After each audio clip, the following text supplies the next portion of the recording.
Hello children, today let us discuss classwork for chapter 7 Getting to Know Plants. In this chapter, first we are going to discuss about structure of leaf, structure of taproot and a structure of flower. First let's see the structure of leaf. Okay, here this part is the petiole. Okay, petiole or stalk, it is attached to the stem, and in the center of the leaf we can see midrib. This midrib is also known as main vein. Okay, on the either side of the midrib we can see side veins. So the arrangement of veins is known as venation. Okay, here it is a parallel venation. The seeds of dicots will produce parallel venation, and the monocot seeds leaf will be completely different. They are said to be reticulate venation leaf, arrangement of leaf. Here the leaf surface, the entire surface of leaf is known as main lamina. Okay, the entire surface of the leaf is known as lamina. Already we know an important chemical reaction which is carried out in a leaf, that is known as photosynthesis. By this process, leaves are trapping the sunlight. With the help of chlorophyll present in them, they are able to do photosynthesis and they can produce starch, and as a byproduct they are releasing oxygen. So this is the function and the structure of leaf. Now let's study the structure of taproot. Okay, taproot, this is the structure of taproot.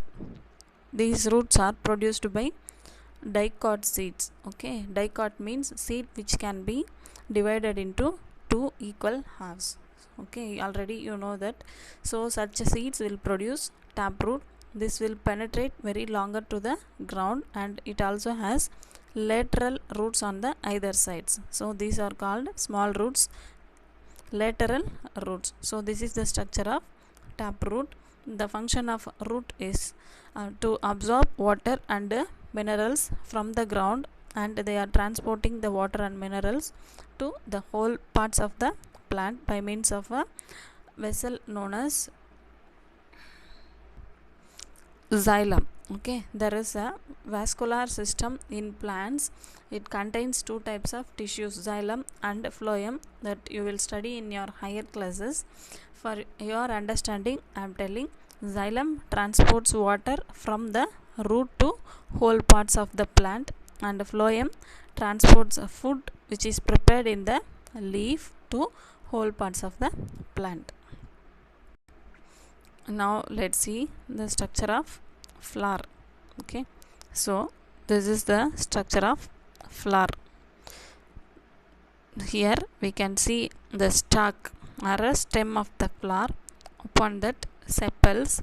Okay, inside these sepals the petals are closed in safely when the flower is a bud. Okay, in sepals